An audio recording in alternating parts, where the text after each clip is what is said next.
I'm sure you've seen the UFC 300 card. It's absolutely astounding. I think it's a very good card. Okay, I haven't seen it yet. I'm super jazzed for this. I know everybody on the main card, the prelims, and the early prelims. I know at least one of the guys who's fighting. Like I might not know both of them, but like all the way to like the very first fight of the night is Davison Figueiredo versus Cody Garbrandt.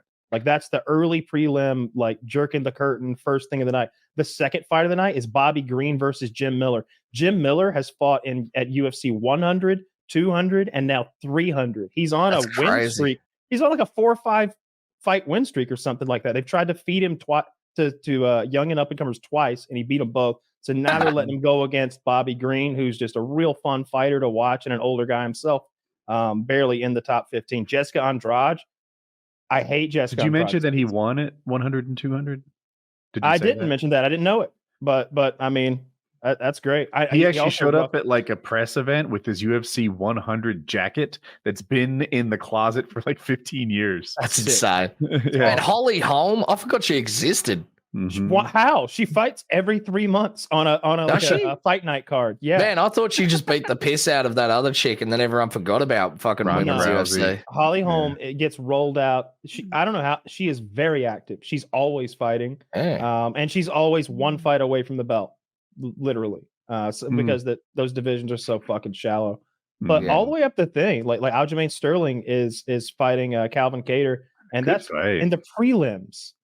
Yuri Prohaska is fighting somebody I don't know, some scary man from Serbia, but he's the number 2 heavyweight or light heavyweight versus 5. Again, good fight on the prelims. Bo Nickel is one I'm very excited about. I thought I saw him on the prelims, but on the website right now he's not in the prelims, so I don't know what. He's the main card, which is like huge for him. They're gonna. They're making sure they don't break their toy before it's ready to roll. I don't know who the terrible odds. Oh, it's Cody Brundage. Okay, well. You know, Bo Nickel's going to stomp him, but still. I remember having a look at this when 299 was on, and the card was definitely not this deep. He's been building as they went, and now interesting. This came out today, so Max Holloway. I wasn't pumped at all, and now I'm seeing it. I'm like, this is going to be good. Holloway versus Gaethje has Max Holloway pointed out today. He's like, hey, I'm looking around and I'm seeing all the promotions for UFC 300. Seems to be Max Holloway is fighting Justin Gaethje. You don't seem to be too worried about the Pereira fight. You're not pumping that. You're not pumping the Chinese fight.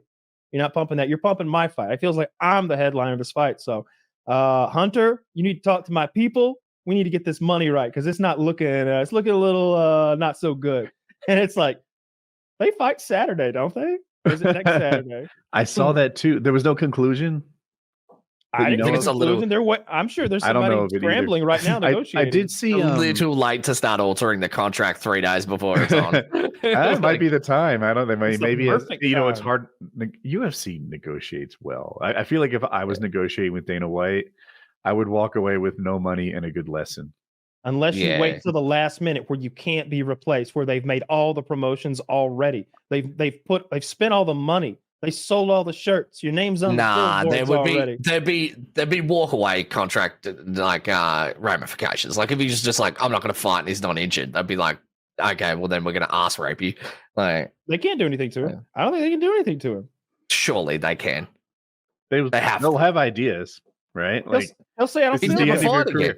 He'd never fight again. We're going to give you the hardest up and coming, no name. They have to offer him if for the rest of your career. He's Max Holloway. He don't give a fuck. That's what he's fighting Justin Gaethje. Yeah, okay. Do you know any Dagestanis scarier than Justin Gaethje other than Islam Makhachev, the champion of the world? To me, a lot of the Dagestanis are on Gaethje's scary level. No, nobody hits harder than Justin Gaethje at that weight class. It's scary. There's more than one way to be scary. Go back and watch that Ferguson fight and listen to him hit. So that people don't know, that fight was during COVID. And there was no crowd, so you would just hear the crack of those punches. It's like a car hitting a carcass. He was tapping that man's face with these huge power. His own coach was like, "Dude, chill! You're gonna kill him." He's trying to kill him. Take something off. He's like, you're hitting him at 100%. Yeah, get down to 70, something close to that. Yeah, this is one of those. This is obviously the premier card of the year. It's one of the biggest cards ever. It's to me, it's frankly lacking. I mean, look, they brought out a lot of names I know, and I get that. Like, I think 10% of the champions ever are fighting, or something like that. Like it's the okay. You know what I mean? Like it's crazy the pedigree of that these fighters have, but it is lacking that real name because I didn't even mention Pereira because I don't look. It's cool that he's fighting. I don't think he deserves to be fighting for the belt at that way. It's kind of a weird fight. Pereira seems to be this weird, like actual mythical fighter who could just go into a weight class and karate chop the guy you thought was the GOAT at will.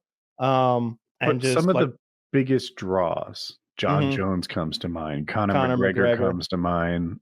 You know anyone else that is really big? I mean, Sugar Sean, I guess, is trying to get that big. I don't know if he is, but Sean Strickland, you might argue, is one of those like names people come to watch. Yeah, none of them are there. Conor McGregor the other day talking about fighting the Paul brothers. He's like, they just they call it a nixer in Ireland. It's where you go and just do like a cash job on the weekend for one of your mates. He's like, yeah, it's not that serious. I mean, if one of them offers me, I'll just go and kick the shit out of him, and then it is what it is. It's like, I'd like to see that because okay, let's all agree that Conor McGregor is a really skilled striker, but those Paul brothers are gigantic, and weight classes exist for a reason. So Conor hadn't fought in a long time. I feel like lately he's not fighting because the UFC is like saving him for some sort of plan that they have. They're trying to find the right spot to put him in, and he seems really restless and angry about that. They should have put him in at 300. They should have done something with him at 300. I can't tell what the truth is because he was filming Roadhouse for a while, and then he was promoting Roadhouse. Not long enough. And when I watch Conor promote Roadhouse, he is clearly on drugs. Like he is struggling with substance abuse right now. He didn't look well. I haven't watched that yet. I hear it's a good laugh. I plan to. I watched every fight he didn't look scene. Good. I saw all the highlights on YouTube. Yeah. I want to see the talking, and I want to see him try to act. And I heard he was better than you might guess. Yeah. So apparently he has a few really quotable, funny lines. But I mean, he's Irish. I mean, anything Irish can't say you can just quote because they sound hilarious. So Taylor, the greatest fighter of all time, had a little trouble this week. George St. Pierre. Jon Jones. Taylor's right. I tried hard to like. No, you did fine. I was hoping when I said that you're going to be like, "Wow." So the UFC hired these new drug testers, and one thing they've always done with the previous system and with the new one is they'll pop in on you wherever you are. They'll show up on Conor McGregor's yacht. They'll like sail out to him and be like, "Ahoy there! Gonna need some piss and blood, matey." And they come aboard and they take it. So they show up at Jon Jones' house at the crack of 4 p.m., dude. All right. Literally the crack of 4 p.m. All right. You know, and he, as you can imagine, very upset about that. And there's a little he said, she said. Right in the middle of second lunch. Right in the middle of his second lunch. There's a little bit of a he said, she said here. She says that Jon Jones was like, "You people are fucking stupid showing up here like this. Don't you know? People show up at my house like that, they end up dead." And then he takes her fucking phone away. He's like, maybe, and he puts in his pocket, maybe hangs on to it a minute. And then I guess he gave him their sample eventually when he was good and ready. And then she went and like filed a police report. So now he has a summons. So he's got to show up in court to answer for these supposed alleged charges. Interestingly enough, what's the charge? What, telling her to showing up on his stealing her phone? I don't know what the charges are, but I know that I know part of his defense is going to be the security cam video outside where he like high fives her and kind of has a jokey "see you next time" kind of interaction with her on the outside, and it's like that doesn't look good. But she's gonna be, "I was afraid for my life. I felt like if I didn't dap up Jon Jones, he was gonna snap me." Like maybe that's her side of things. I don't know, but it is wild that he seems like a real rapscallion, dude. He's the best. He's the fucking best. Like, do you think you should have done more to shut down what corrupt drug testing agent? I think he did enough. Like, you don't want to hit a woman like who's not your wife if you're Jon Jones. But right, wives only. Why would you hit his wife? It's like keying your own car. It's your wife. Why the fuck would you do that? That doesn't make any sense. That's true. I like that logic. It's like correcting your dog, but not Woody's dog. I would never slap Woody's dog and correct it if it like stepped out of line. That's for Woody to do. It's his possession. It's his property. You've both made strong arguments. I feel like hitting other people's. I've got an Arizona territorial law that'll back up anything. I feel like hitting other people's. I feel like hitting other people's kids should be allowed, because I see a lot of kids that my friends have that are really poorly behaved, and they don't hit them. I feel like they should be hit more often. I should be able to step in on that. Yeah, you should be able to give them a little thump in the forehead. Yeah.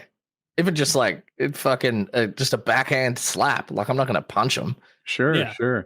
I mean, it takes a village to raise a child, right? Exactly. A village of violent men. To raise a terrified child. Who then goes on to terrify his children. Yeah. You're a hard man by name, soft man by nature. Yeah, we're only a generation removed from real hard men, though. For real. Yeah. Like, I don't know. Like my dad, I would consider like a hard man. Yeah. Well, in our hemisphere in particular, I don't think there are as many hard men. And what I mean, like, fucking like ruthless, tough as nails, like the people who had made it through like the Wild West, or like fucking I don't know, just the olden times that were full of war. And who are you thinking of in the other hemisphere? Like, who are those MMA guys? The Dagestanis, the Russians, like those guys. Yeah. All of those people that are from like warlike tribing communities. That anybody who's in a country, they grew up in Kosovo and shit like that. Yeah, there you go. Those countries that are the size of 3 American counties, and they're shaped like a zigzag, and they're attached to 8 other similar countries, and they all hate each other. Those are hard motherfuckers. Yeah. They are. That's why they're good at fighting, and they seem to love it. They're all about it. Would Putin's console even sell well in Dagestan, even if they because they love them there? But I guarantee they're not going to be. I bet they don't even have like 360. They're on that there. Sigma grind, right? They wake up every day. It's like a Saturn, bro. They're still huffing on CDs and they're blown into cartridges. They're not up to CDs yet, for sure. No way. Bears. Our audience has never blown into a cartridge. Yeah, they have. Retro gaming is so big. That's got to be. Right. I see that on Reddit. I choose to believe it's fucking bots. I get that, like, if you're 15, maybe you haven't seen a cassette recent. Maybe you don't know what a cassette is, but Jesus Christ, y'all, all of y'all out there who are like 20 plus, y'all know what an audio cassette looks like. You probably listened to one. Your uncle probably has an old truck with a player in it, and he stuck some George Strait in there one time. Like, I don't know, audio cassette, probably not. I think you might be going too far. Retro gaming, yeah, maybe cassette, but cassette's a breach. A 20-year-old was born in 2004. Yeah.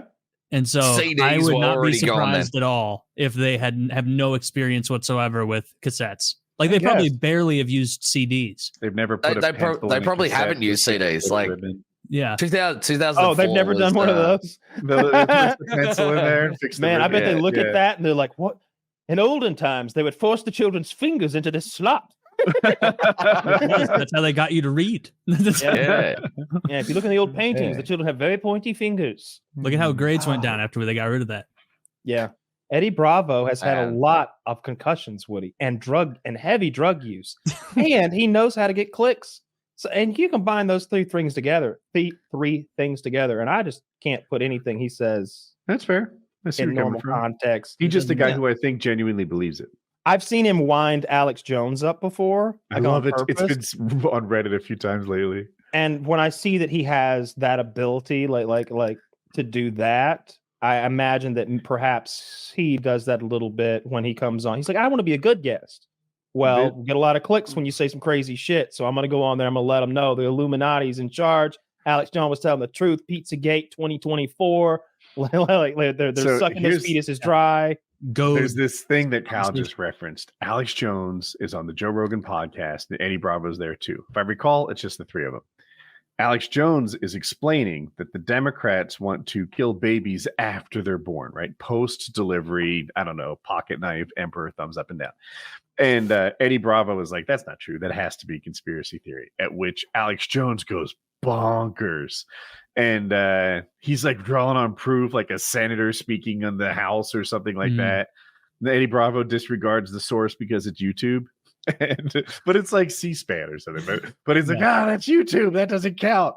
And he's just going fucking nuts. And at one point, he's like, Eddie Bravo, you think you're fucking tough? You're about to get it.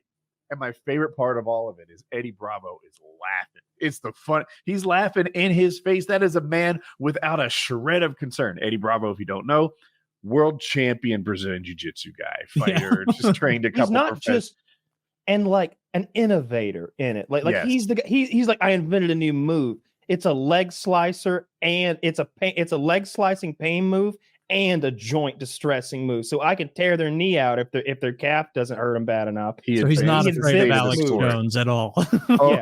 Yeah, exactly. But that's my favorite part. I think Alex Jones might believe in his heart that he's got a good shot, but Eddie Bravo does not agree. And to see him laugh at the threat was my favorite part of that sequence. He'd throw up a triangle and put him out in 20 seconds. Well, I'm not familiar with Eddie Bravo, but it sounds like he's a good guest if he's getting the other guy that Brazilian Jiu-Jitsu coach. Yeah, he's a fun guy. He spouts. Alex Jones would be gassed occasionally. It's fun. Alex Jones would be gassed like running at him 6 feet. Dude, have you seen that video of Alex Jones yelling running? Dude, remember that kid? I remember one time this kid was talking shit to Alex Jones in public, and Jones used to go around with like a camera following him around in public, and people be like, "Fuck you, Alex Jones." He's like, "Fuck you, you communist son of a bitch." and like, what are you gonna do about it? I'll show you what I'm gonna do about it. I'm gonna come at you with all the power of the blood of the Christ, the blood of the Lamb. And all of a sudden he starts sprinting at this guy, and it's like kind of like when a grizzly bear starts sprinting. It's so big that you underestimate just how fast it's was he actually moving pretty good? That guy had to skedaddle. The guy started out in maybe first gear and immediately slipped her into third. Was he holding his mic still as he's running? I don't remember what he had. Alex Jones? No. Not if he's like trained in fighting and shit. I don't know what his training is, but he's just big so much bigger than me. I guarantee it's more than 0, which is my level of training. Of a guy. I'd bounce his fucking bald head off the pavement. You think so? Not without technique. How big is he? I think he might know how to fight is the problem. He's a big fat old man. Like if you don't have any training, the difference between no training and 6 months or 8 months of training, it really is leagues.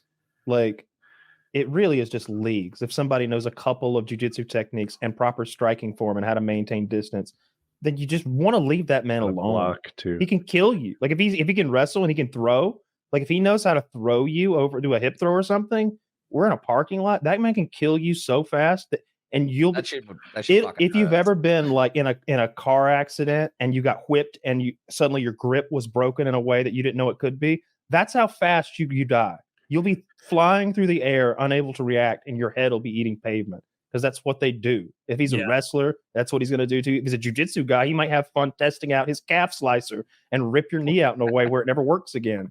Or if he's a striker, he might just kill you because if you get one punch KO'd on the street and fall back and hit your head on the ground, you just die because our heads are made of shit.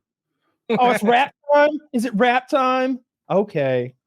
It is. When are we going to do a 5-hour one? It's been a minute. It's been a minute.